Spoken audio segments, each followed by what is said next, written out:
This podcast is a production of the Brickyard Network. To find out more about our lineup of ceramic podcasts, visit brickyardnetwork.org.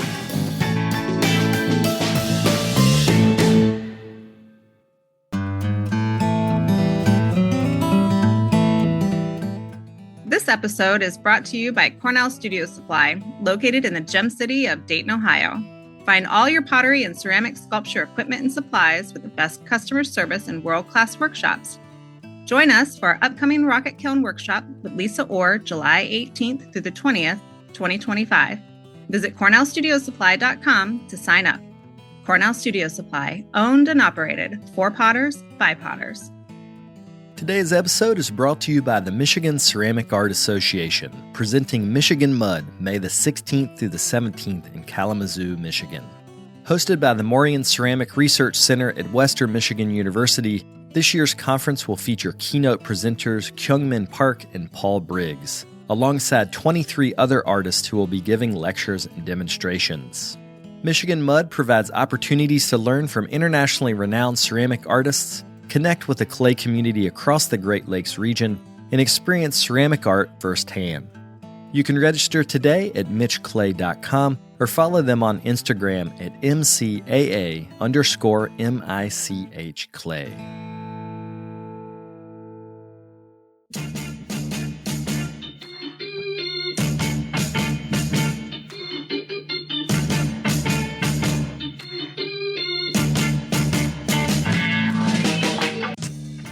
Welcome to the Tales of a Red Clay Rambler podcast, featuring interviews with culture makers from around the world. This is Ben Carter. I'm going to be your host. If you'd like more information on the show, please visit our website, talesofaredclayrambler.com.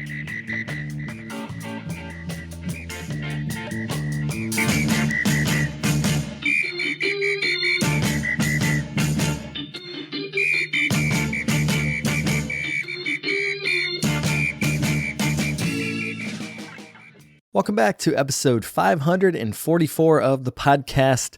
I want to give a big thank you to all the folks that came out to the podcast room in NCECA.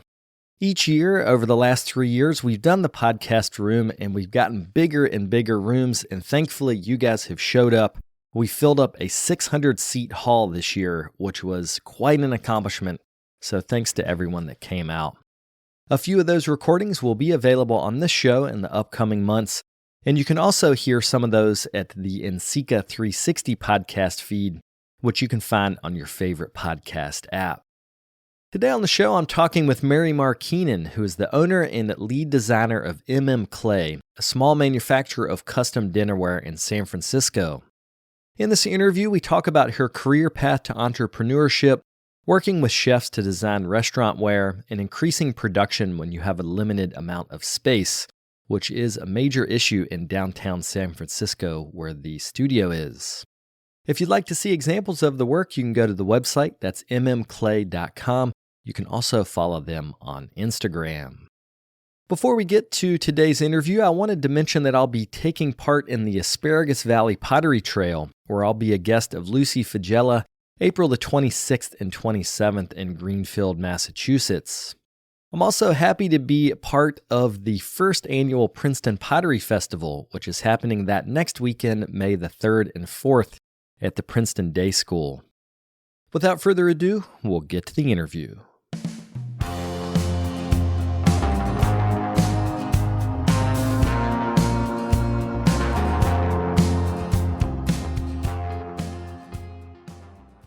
Well, I thought we would start talking about your business before this business, when you had a clay studio with Ray Dunn and Krista Assad back in the day. I think, was it Verdigris? How do you say that? Verdigris, yes. It was Verdigris Clay Studio and Gallery. It was a good time, and that was 2000 to 2007. What did you learn from that business and being a business owner that you now apply to this business as a dinnerware production person? Oh, that's a good question. You know, that one was really, it was so long ago, although it sometimes seems like yesterday, but we kind of had to just figure it out. And I mean, I was doing all the books by hand. I think because we were, by the time, when we started, we were showing our work and then about 13 other local ceramic artists. And by the time we closed that space, I think we had almost 40 local ceramic artists in there. And it was really special. And we loved to throw really good parties. And I think that building community was something that I personally was into. And so really building this community of ceramic artists, and then also people really loved coming in because of the way it felt in there and the vibe and sort of the friendliness. And so I think that I try and pull that into this business as well, if not in everything in my life, because I'm really into building community. And so I think that that's probably what people will tell you when what they remember about that space. They loved coming to the parties. They love it, the way it felt when they walked in, sort of this friendly, sweet vibe. And then in terms of like the business part of it, it's interesting as an artist when you have to give up so much of your, the price of a piece to the gallery, but it's actually understandable because the gallery does a lot of work, behind the scenes. So when we were I think we were even taking 50% of the sale, we were barely sort of scraping by because it's a lot of work and a lot of overhead. So I don't do that here necessarily because it's all my work that's in the showroom, but it just sort of gave me a deeper understanding of, I suppose, wholesale accounts and, why people charge they do. Do you think it's helpful with as an early business owner? I think you were in your 20s, right, when you started that? I was 23. Yeah. Okay, wow. I know. Do you think as an early business person that it was helpful to have the support of friends to, like, as in a joint venture with other people to both be successful with, but also to kind of share some of the bumps in the road with? Oh, yeah, 100%. I mean, that was a really interesting thing how Verdigris happened. I was working over at Clay People in Richmond, California. And Ray was one of my customers there. And she now has this huge, I mean, she's done amazingly well. It's really interesting, the three of us, because we've gone in these three different directions. And we're still very close friends, which is really nice. I think I found this space and it was kind of like, I can't do this by myself. And so I called Ray as a customer of mine, and also recognizing sort of the value of what she was doing, and was like, hey, do you want to go into business with me? And she immediately jumped on. Krista kind of came a little bit later, almost by accident, but the three of us were able to really run the gallery as well as our own separate businesses as artists. And then whatever else we needed to do to supplement income. For me, it was waiting tables and teaching kids clay classes. So we were all busy, and we're able to sort of make that work. And really, Verdigris wasn't like a big money maker, but it provided space for us to work in a really beautiful place, and then allowed us to be able to support other ceramic artists and really sort of, like I said, build that community of artists. Because there wasn't really another gallery in San Francisco that just was doing exclusively clay, or ceramics, pottery too. So, well, I'm glad you mentioned the location, because one of the reasons wanted to ask about those early days is you've managed to make a ceramic-oriented business work in San Francisco for multiple decades. For 25 years, you've made ceramics work in one of the most expensive cities in America and the world. Thank you for recognizing that. Hence the bags under my eyes. I think it's part luck, and I think it's part communication. And what I mean is, I think I am always talking to people. And I think when you put yourself out there to find individuals that are interested in what you're doing, then you're going to somehow maybe benefit from it. This space, the one that was in Fisherman's Wharf, in the cannery, that's where Verdigris was. I ended up following some weird ad to find this space, but the lady who was renting it, I ended up subletting it from her, but we had this incredible deal on rent. It was so low. It was unheard of, but it was also second floor. There wasn't a lot going on there. And I was able to talk the landlord of the building at the time into this sweet deal. And so I just sort of put myself out there and was able to do it. And then after that, when we lost that space, which I think was a good thing, it was 7 years. It was like time to do something else. I was waiting tables at the time, and then started just talking to my customers about what I was looking for, which was studio space, and then ended up meeting this wonderful man who's now still a friend of mine, who had this space in Hayes Valley, which is kind of currently where I'm at, that was interested in me turning the back space in his building into a ceramic studio, because he was a potter from a long time ago and wanted somebody to build this space out, and was like, hey, if you build the space out, you can use it. I mean, that to me is just putting yourself out there, right? And that's what I mean by luck.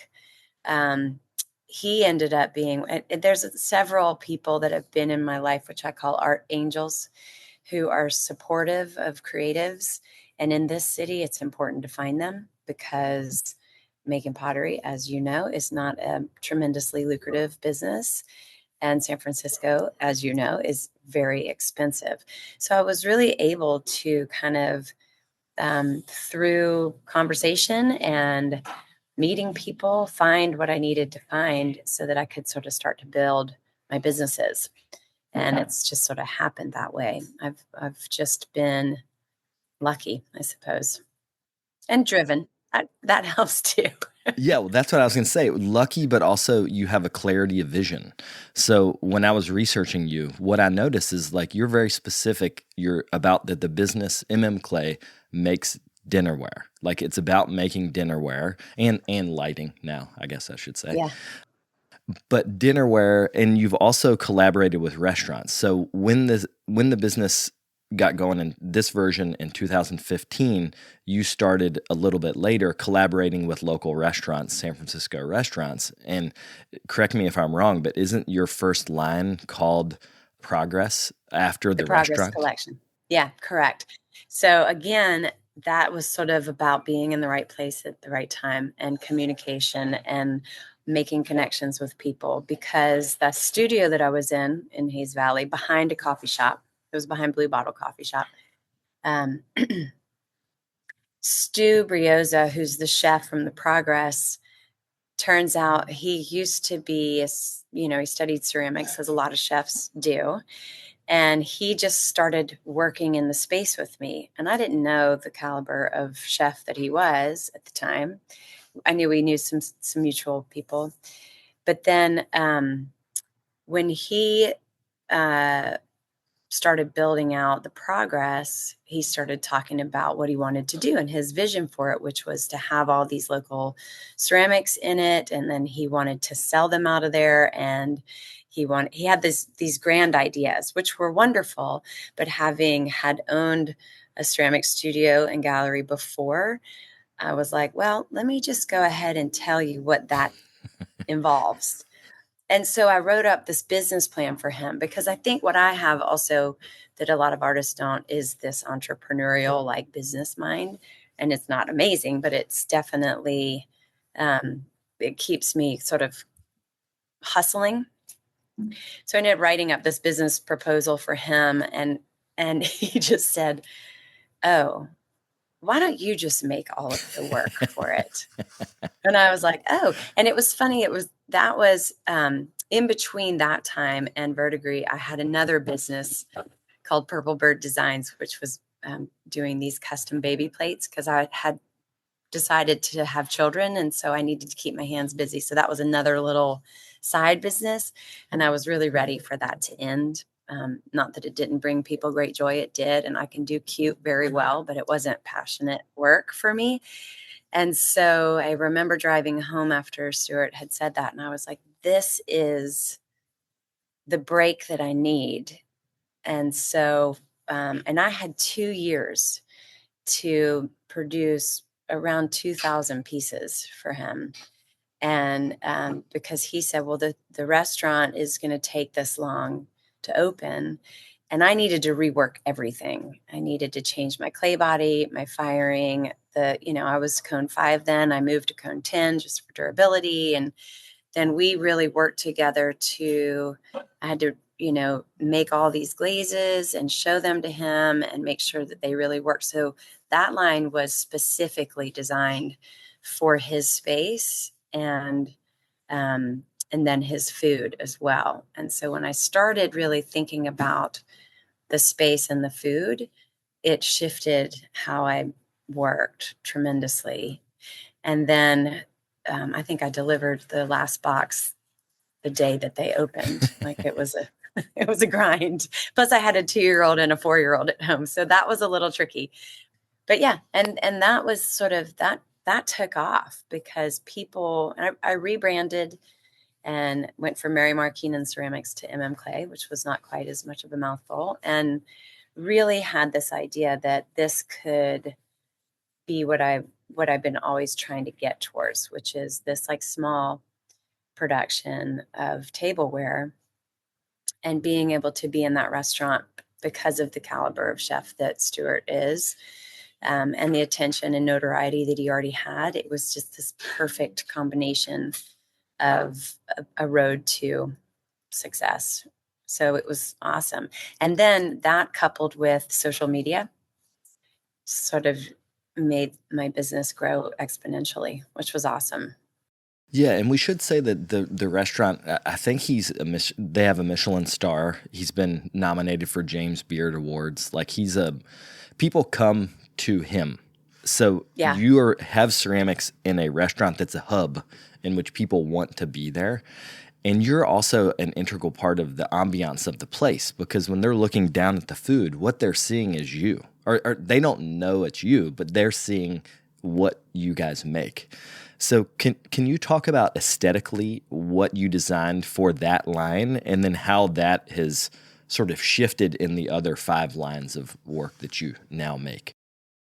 It's funny that I have become like, a production potter, because that was never really what I wanted to do, because I get bored, and I don't know if that's ADD or what it is, but I like for everything to look different.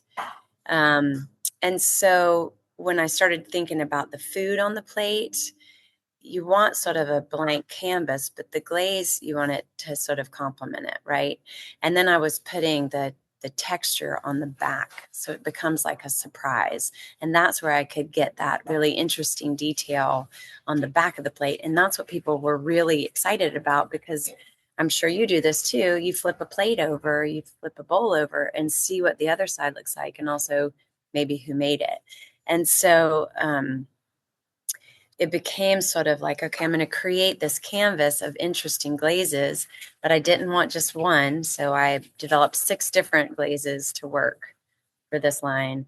And that way there was enough variation in it to keep me interested.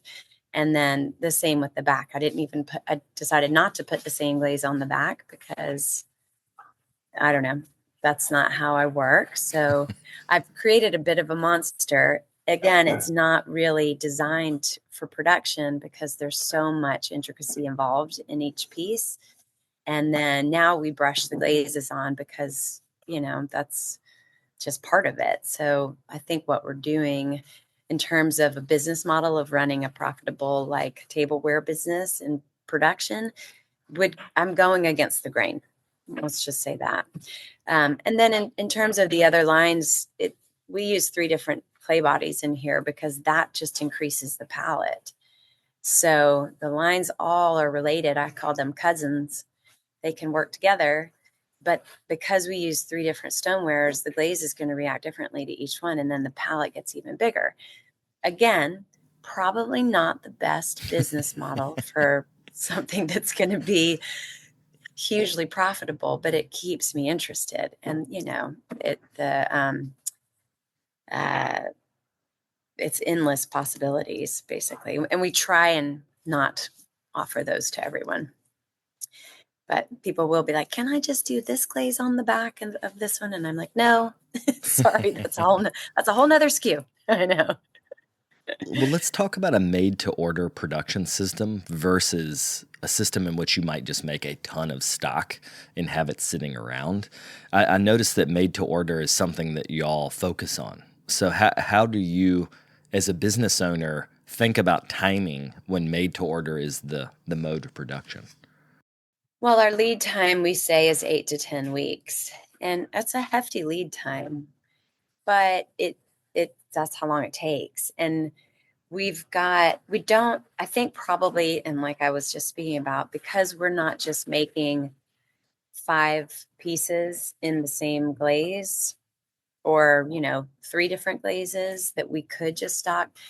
We have so much nuance in every single piece, and we have so many products. I think I have over 800 SKUs, which is kind of insane. Wow. That there's really no way to backstock that work.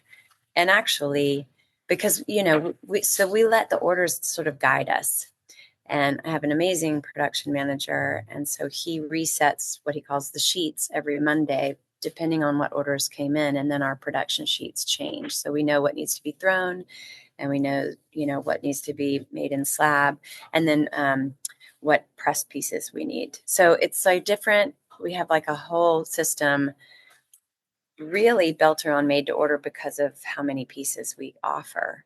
But also we don't really have the space for backstock either. My studio now is about 1,500 square feet, and I've got 7 to 8 employees. And so we're working full time producing. We're open every day, and we're firing a 40 cubic foot kiln once a week. Used to be twice or twice and then once, but we've kind of slowed it down a little bit. That keeps everybody happy and sane because, ceramics is a slow process. But when I built this space out, it's on a really busy street in San Francisco. The showroom's in front, and it was important for me for the people to walk in to see the studio because I want them to feel connection to the work, but also have a greater understanding of the amount of work that goes into each piece. And I think people get that. It might not be as easy to convey that on a website, and we try, or on social media, we try. But that's really what it's about too. It's like, yeah, there's a long lead time, but these pieces are made for you.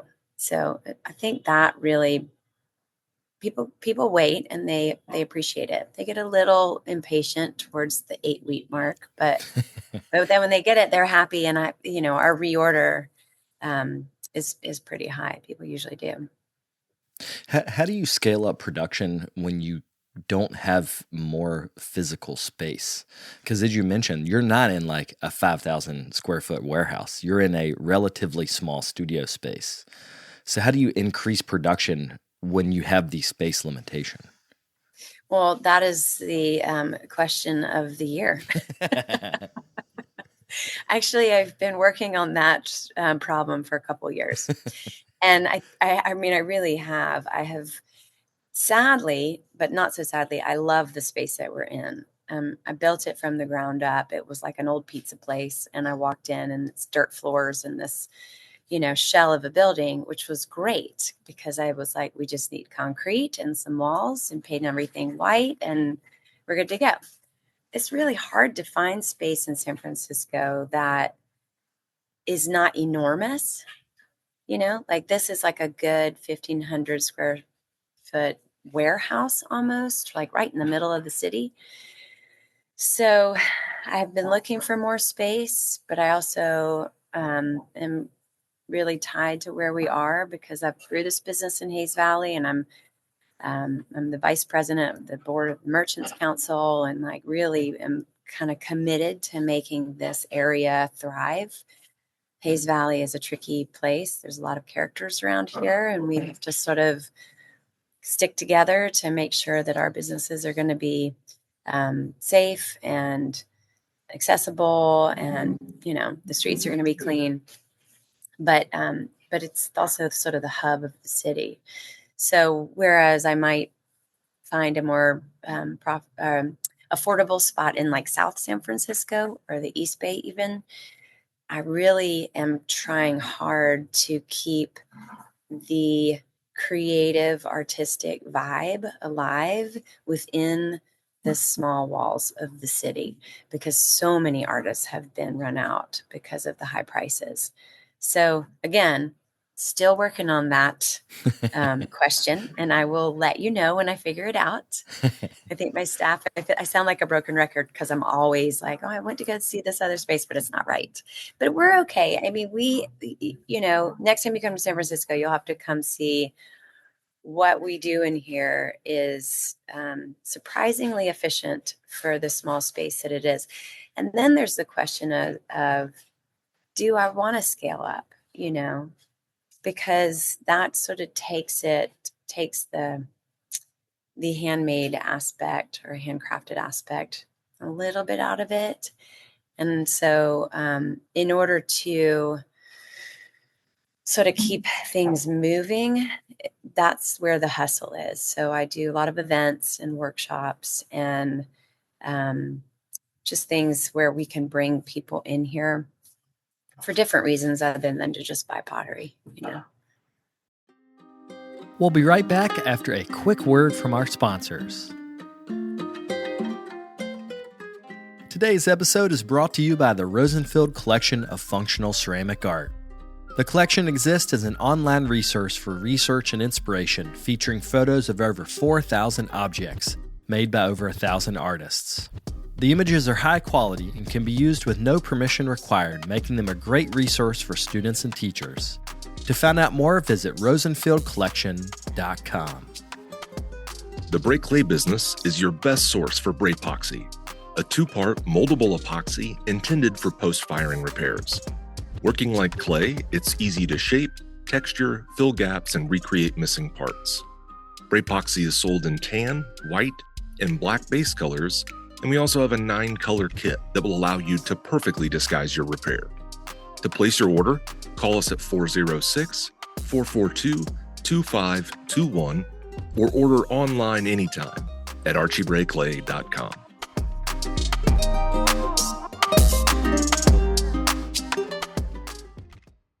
One of the things you've done is to continue to work with restaurants, but to bring, not only sell them pots that they use in their restaurant, but also bring chefs into your space for events. Why do you think showing people cooking and using your objects to the public, why do you think that works? Because there's some magic in watching chefs work, but I can't put my finger on it. Do you have any thoughts about like why that works so well?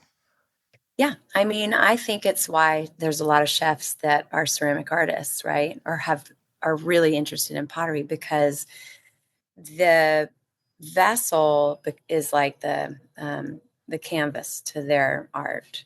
And for so long, and still, restaurants have decided to go the cheaper option because it's more affordable. And that is understandable because it's more expensive to use handmade or handcrafted pottery.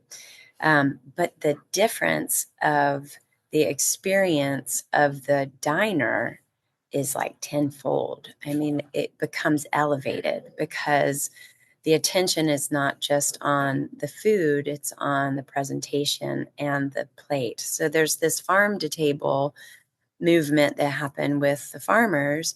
And now there's this like art to table.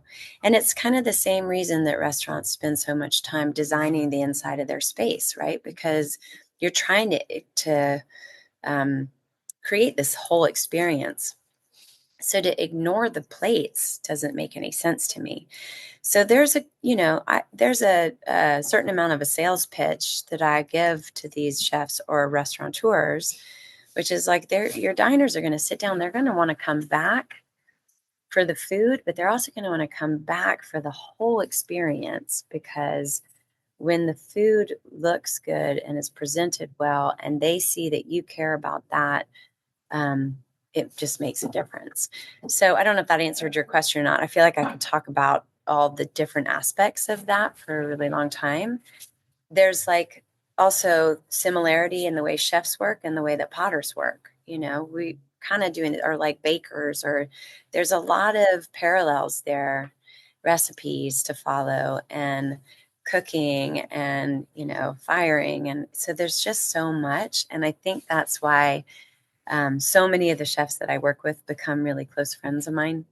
And because we get each other, and so, I mean, not all of them, because we're in a lot of different restaurants, but there's some few where I've become very close friends with the chefs. And so it's really nice when they come in and do food demos in here, or want to sort of support each other and collaborate, because I feel like it is really about the collaboration. To me, my work isn't complete until there's food or drink in it. So they're sort of the last piece. They're the part that is actually really important for the piece to actually sing, which it does when there's food and drink in it. So, like I said, I could keep talking about this forever. Yeah, keep going. I noticed that you have a dinnerware rental program where you actually will let people rent the pots and either use them for photography or events like weddings or any event. I had never heard of that. Yeah. Can you talk about this? Because it's a brilliant idea. Thank you. And it's not one that we've gotten very far with, but there are, I think, and this is the hustle too. It's like, how are we going to make this work? We do have pieces that we have set aside for rentals. I think because of working with chefs and restaurants, and then depending on whose eyes you get in front of, there's a lot of food photographers, and they actually love to rent pieces. So that sort of started it. The food photographers would come in and say, can I just rent a few pieces? Because they don't want to take on the expense of owning them, and then they can change their look too. And I was like, yeah, that's a great idea. And then I had caterers come to me like, well, we're doing this 15-person dinner, but we really need the same. They just wanted to up their game. So that sort of happened naturally. And I would love for that program to actually develop more, because it's a great way for return on your piece. I mean, you actually continue to make money on it. So they make it, and luckily they wash it, and it's actually reusable, right? So it's not like, as long as it doesn't break, you can just reuse the piece again. So we have a couple of pieces that we set aside for that. That's sort of the idea around that. And there's a lot of weddings here and events and stuff like that. So if people can pick them up and take them and then bring them back in a few days, it's sort of a nice way for them to get the full experience without having to break their budget on it too. So how did you figure out how to price that? It is actually sort of a industry rate is usually 20% of what the cost of the piece is. And I did a little research so that I would know. And so that's what our rate is. And that seems to sit well with event planners and wedding planners and caterers, because I think that's what they typically see. So I didn't come up with that, but yeah, research. Well, I wanted to talk specifically about a line of work, the Onyx collection, which is, well, for one, they're beautiful pots, and that glaze and clay combo is just like so right. Thank you. But part of that collection is that you donate, and you publicly talk about this, is that 2.5% of the sales of this specific body of work goes to a social justice cause or some type of philanthropy that you set and change periodically. So can you talk about wanting to have your values be public when it comes to a business? So that line was sort of born in 2020, and things were, it was 2020. That was a rough year, and there was a lot going on. So that's sort of the first part of that. But I think also just in my own, for my own conscience, it's like, God, we're really making a lot of stuff, right? And you're filling the planet with more stuff. And you want that stuff to be loved, and you don't want it to just be junk, right? And then I think I had this moment of like, is this important work? like, is what I'm doing making a difference in anybody's life? And sure, I think it is. In fact, I have customers that come in that, it's like they saw the light once they start using handmade pottery in their kitchen. They're like, I get it. Everything tastes better. My life is better. It sounds very dramatic, but you and I both know that it's true. When you eat off of handmade wares, it just increases your daily life and your rituals, right, of eating and drinking. But beyond that, I think when 2020 hit and there was just so much going on around social justice and Black Lives Matter, and I was like, what am I really doing here? And so when I developed that line, I thought this might be a really good way. And I wish I could do it with all of my work, but I do need to pay people as well, my employees. So this is just like a small give back. And it also gives my employees a chance to really give their input as to what they feel is important and make them feel like their work is making a difference, which is great. So for, I think this quarter, we're actually donating to SURF, which we did last quarter because that's a really good organization, the Craft Emergency Relief Fund. But in honor of Black History Month, one of my employees, well, two of them actually, have put together this celebration of Black History Month market. So we're inviting local Black makers and restaurateurs and winemakers in to do a market in here on February 23rd.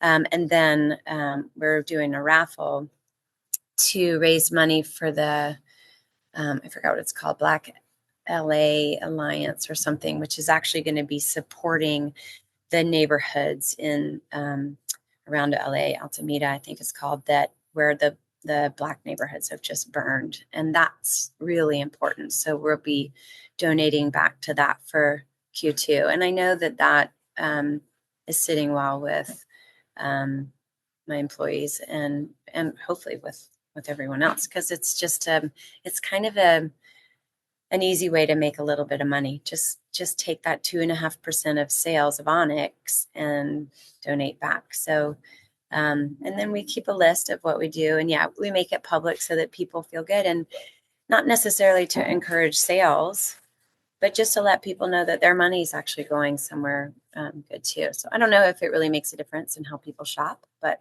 if it does, then great. That's good too. Well, I was thinking about it because I really like that, and I like the causes that you're choosing. But there might be other people on the other end of the political spectrum that don't, that might be alienated by the choice of where the money is going. And so I'm very interested that you believe in the causes you do and you're willing to stake your business on it. And it's not a question; it's more of a statement.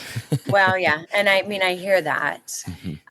I feel like I probably should be more political in my voice, and I also need to protect my business a little bit. So that's a struggle as well.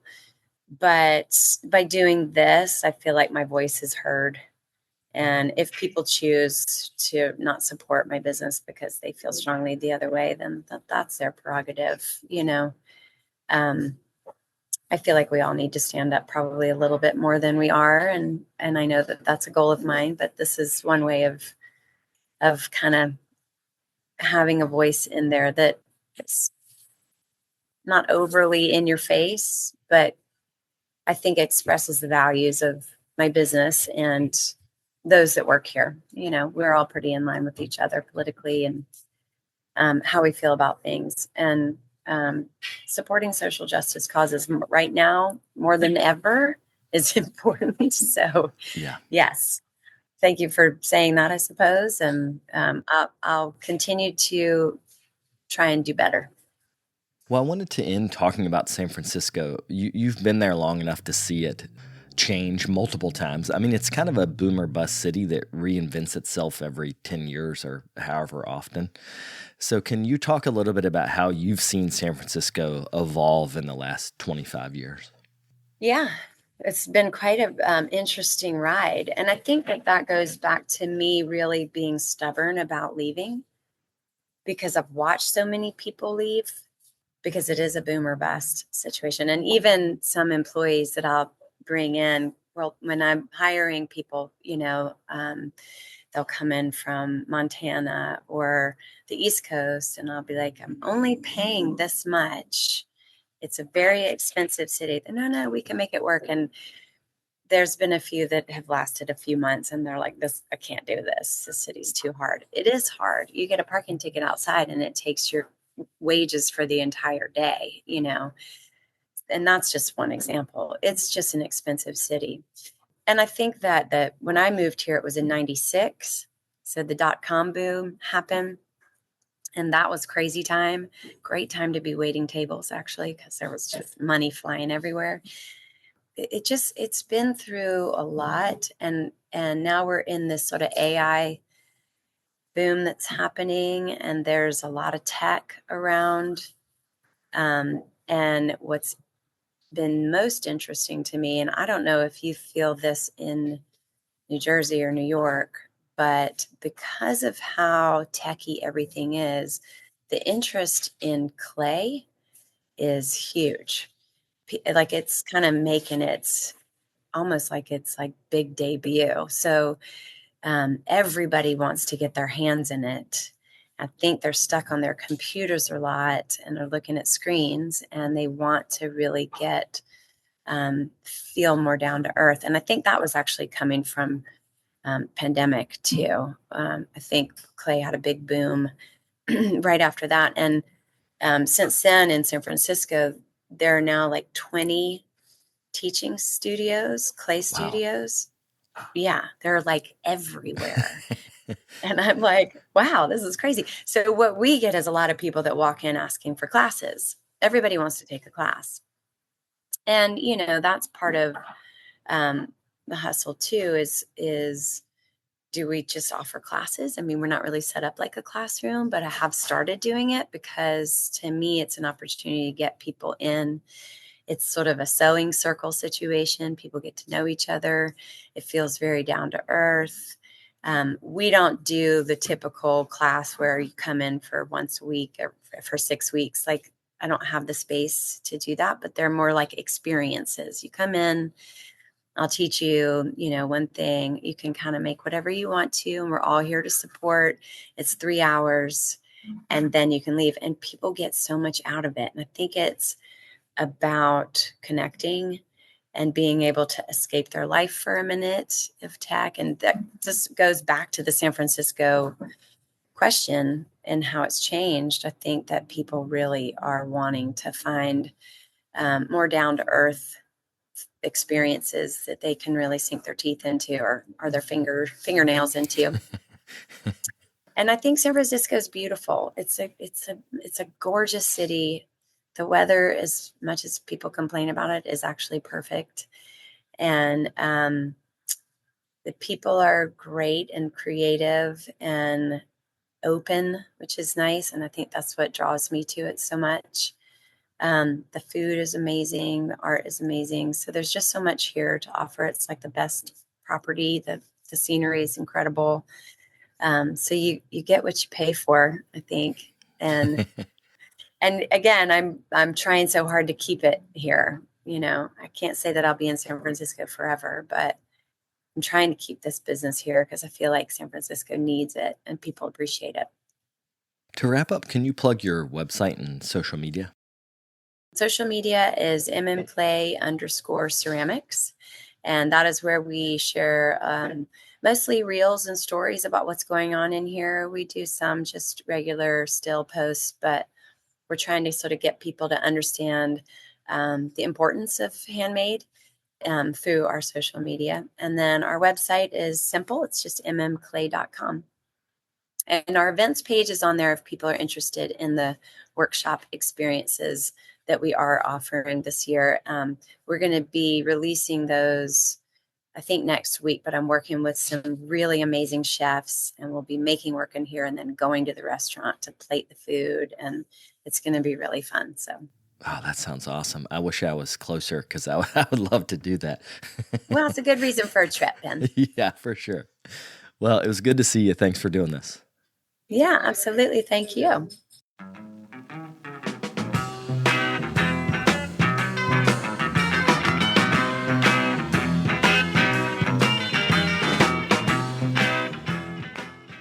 I'd like to thank MaryMar for coming on the show. It was a pleasure to chat with her, and I hope you get an opportunity to eat off some of the work that's in San Francisco restaurants. They're actually in restaurants all over the U.S., so if you'd like to find out the list of where they have work, you can check out their website. That's mmclay.com. Before we go, I'd like to thank today's sponsors. That's the Rosenfield Collection of Functional Ceramic Art, Cornell Studio Supply, and Michigan Mud. If you or your organization would like to be a sponsor on the show, please get in touch at brickyardnetwork.org. I'll be back in a couple weeks with another episode. Thank you all for tuning in. If you'd like more information on the artists on the show, or if you'd like more information about the workshops and events that I'll be having in the next couple months, you can follow me on Twitter, Instagram, and Facebook under Carter Pottery. Another great way to support the show is to leave me a comment on iTunes. To do that, search Tales of a Red Clay Rambler under iTunes Podcasts, and you'll find a page that's linked to our show. Thank you guys for the support.